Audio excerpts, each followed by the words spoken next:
If you ask most Americans to picture South Dakota, they will probably describe a flat, empty expanse of cornfields, a bitter winter, and a giant stone carving of 4 presidents. It is the ultimate flyover state. The place you look at on a map while waiting for the pilot to announce your descent into Denver or Minneapolis. But there is a quiet revolution happening in the Great Plains, and almost nobody is talking about it. On paper, South Dakota looks like a relic of the past.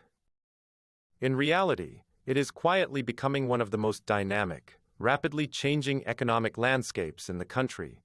Banks are moving their headquarters here. Remote workers are buying up historic farmhouses. Retirees are trading their coastal mortgages for wide-open skies. Some people believe this state is the last true frontier of the American dream. Others are running away from its brutal winters and its deep, systemic inequalities. Why is a state with a population smaller than most major cities suddenly pulling in so much wealth and attention? Who is actually moving here and who is being left behind? Stay with me, because what you are about to see isn't just a state. It is a study in contrasts, a place where extreme wealth and profound poverty share the same zip code. Where a booming urban economy sits just a few miles from dying rural towns. The real story of South Dakota isn't about what's on the surface. It's about what's happening beneath it. When you first cross the border into South Dakota, the first thing that hits you isn't the scenery. It's the sky. It takes up 80% of your field of vision. It is massive, heavy, and constantly moving. The clouds roll over the horizon like slow-motion waves, casting giant, shifting shadows across the earth. You realize very quickly that in this state, the weather isn't just something you check on your phone. It is a physical presence. It dictates the mood, the agriculture, and the daily rhythm of life. Driving east to west on Interstate 90, the landscape feels endless. The prairie stretches out in every direction, a sea of golden grasses and dark, rich soil. It feels like the edge of the world. The roads are straight, cutting through the flatness with a hypnotic, rhythmic hum. You can drive for an hour and see nothing but a single grain elevator rising out of the earth like a concrete silo. But then, you hit the cities, and the illusion of emptiness shatters. Pull into Sioux Falls, and you are suddenly in a place that feels like it's vibrating with energy. Cranes dot the skyline. Downtown streets are lined with brick lofts, craft breweries, and busy coffee shops. The traffic is real. The pace is fast. Drive west toward Rapid City, and the flat prairie suddenly buckles and rises. You enter the Black Hills. The air cools down. The smell of pine replaces the smell of dust and diesel. The roads twist and turn through dense forests and jagged granite peaks. It feels less like the Midwest and more like the Deep West. The atmosphere here is a paradox. It is fiercely independent, deeply traditional, and unapologetically rugged. People drive trucks. They wave at strangers. They talk about the weather, the crops, and the high school football scores. But beneath that folksy exterior, there is a sharp, calculating business sense. This is a place that knows exactly what it is worth, and it is no longer asking for permission to charge for it. So why do people keep moving here? Why are thousands of families packing up their lives and heading to the northern plains? It almost always starts with the math. South Dakota has no state income tax. None. For a family making 6 figures, or a business owner looking to expand, that is not just a perk. It is a massive financial windfall. What you earn is what you keep. In an era where state and local taxes can eat up 10 or 15% of a paycheck, this policy acts like a giant magnet. Then there is the housing story. At least, the version that brought people here a few years ago.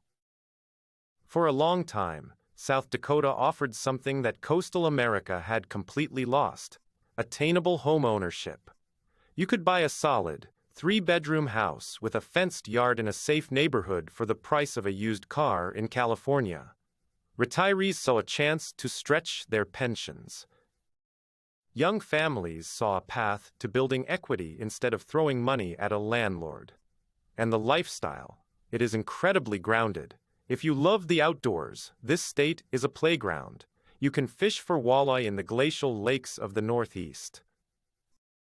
You can hunt pheasant in the cornfields of the South. You can hike, mountain bike, and camp in the dense, pine-scented trails of the Black Hills. The outdoors isn't a luxury here. It's the default setting. Safety is another massive draw. South Dakota consistently ranks as one of the safest states in the country for violent crime. Neighborhoods feel secure. Kids still ride their bikes down the street after dark.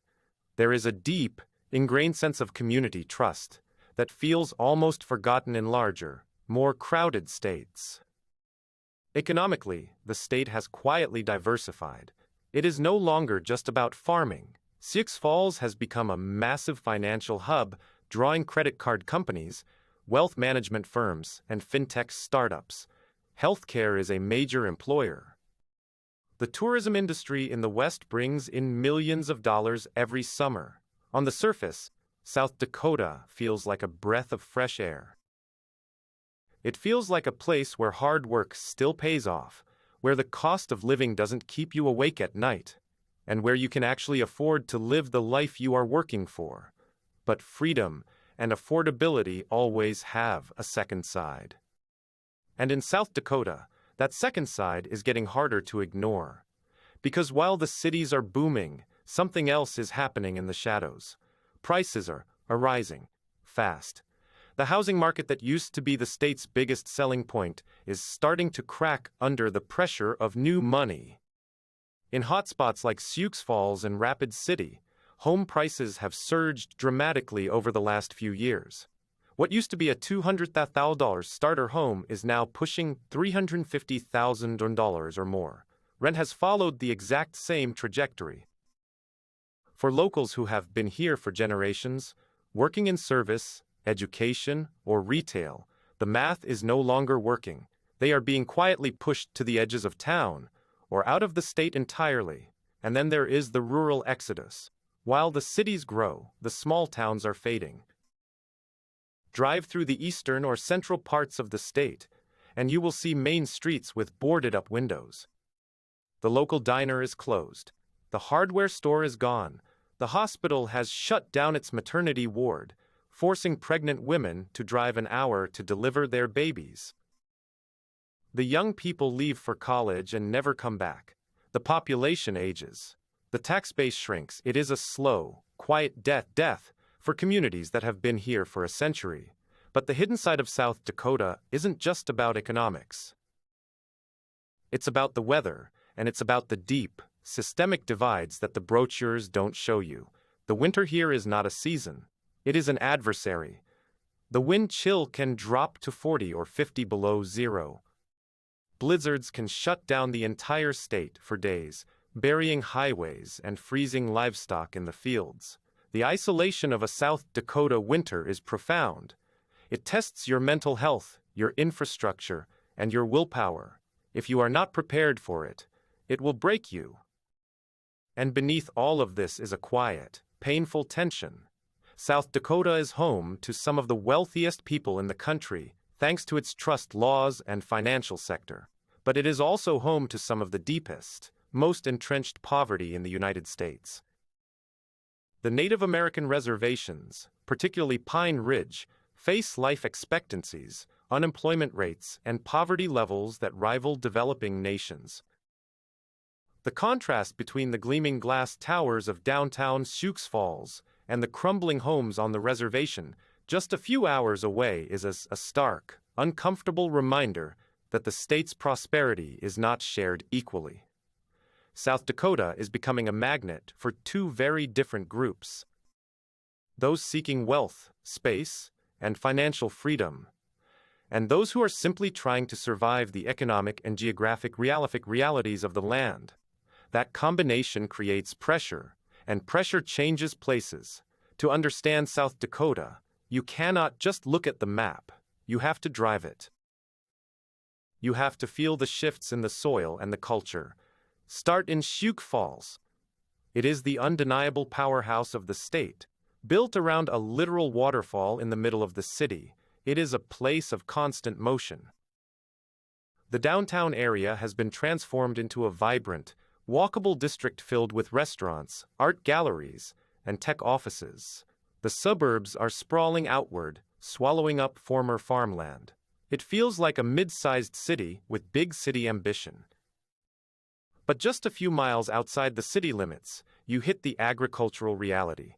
The transition from urban boom to rural quiet is jarring, abrupt, and fascinating. Head west to Rapid City and the Black Hills. This is the gateway to the American West. Rapid City itself is a bustling, tourist-heavy hub, but the real magic is in the surrounding hills. Towns like Deadwood and Lead carry the heavy, romantic history of the gold rush. They are gritty, historic, and full of character. Then there are the hidden gems, like Custer or Hill City, which feel like permanent vacation towns, lined with fudge shops, wildlife parks, and pine-scented air.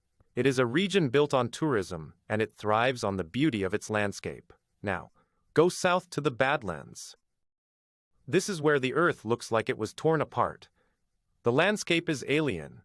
Jagged, striped spires of rock rise out of the flat prairie, glowing pink and orange in the sunset. It is one of the most visually stunning and desolate places in America. It feels ancient and untamed. Right next to the Badlands is the Pine Ridge Reservation. The visual contrast here is heartbreaking. The majestic, sweeping beauty of the national park sits right beside communities struggling with severe poverty, lack of clean water, and crumbling infrastructure. It is a place of profound cultural richness and deep historical trauma. It forces you to confront the true cost of the state's history. Finally, look at the small, forgotten towns of the East. Places like De Smet, where Laura Ingalls Wilder lived, hold onto a nostalgic, pioneer charm. But look at the towns just 10 miles down the road, the ones without a famous author attached to them. The grain elevators are still full, but the streets are empty. These are the places that built the state's agricultural wealth, and now they are quietly waiting to see if anyone will remember them. South Dakota is not one story. It is a dozen different stories, layered on top of each other. Now let's talk about what's really driving everything. Because the story of South Dakota is written in the data. The state's population recently crossed the 900,000 mark, and it is growing steadily. It might sound small compared to Texas or Florida, but for a state this size, the growth rate is significant. Migration is positive, people are moving in, but growth is not evenly distributed. The urban counties are expanding rapidly, while many rural counties are losing population every single year. The state is urbanizing, and the countryside is emptying out. Home prices tell a complicated story. The median home price in South Dakota sits around the mid-$300,000. On a national scale, that looks incredibly affordable, but context matters. The median household income in the state is roughly $65,000 to $70,000. When you factor in the recent spikes in property taxes, insurance, and the cost of goods, that $350,000 is no longer a breeze for a local teacher or a retail worker. The affordability gap is widening. Rent follows the same trend. In Sioux Falls and Rapid City, average rents for a two-bedroom apartment have climbed past $100, $400, $300 a month. For a long time, rent here was a fraction of that. The influx of remote workers with coastal salaries has distorted the local market. Unemployment in South Dakota is consistently among the lowest in the nation, often hovering around 2% to 3%. That sounds like a utopia, but for business owners, it's a nightmare. There is a severe labor shortage. Restaurants can't find cooks. Construction crews can't find laborers. Hospitals can't find nurses. A low unemployment rate looks great on a spreadsheet, but on the ground, it means the economy is running hot, and the friction is real. And migration tells the most interesting story of all. The people moving in are not just looking for cheap land. They are looking for a specific type of life. They are remote workers, retirees with 401(k)s, and young families fleeing the congestion of the coasts.